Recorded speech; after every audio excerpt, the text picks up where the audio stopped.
যারা যারা গুরু সঙ্গে পারিষদগণ সমান বয়স সমান চরিত্র সম আবরণ বেশ রাজমন্ত্রীগণ অনুব্রজী সঙ্গে সঙ্গে দেখিবারে আইসা গ্রামের লোক রঙ্গে মান অপমান আর বসন ভূষণে কিঞ্চিত নাহি ক্ষোভ উপেক্ষায় মানে কিছু মাত্র চেষ্টা নাহি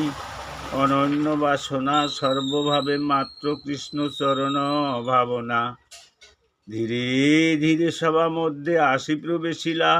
চৌদিকে সকল লোক চাহিয়া রহিলা প্রহ্লাদের রূপ দেখি রাজার আনন্দ গস সগর্বেতে নৃপবর কহে মন্দ মন্দ আইসো আইসো বৎস জীবন আমার জোড়াক পরাণ ক্রোড়ে করিয়া কোবার বাহু পসারিয়া রাজা ক্রোড়ে বসাইলা মস্তক আঘ্রাণ মুখ চুম্বন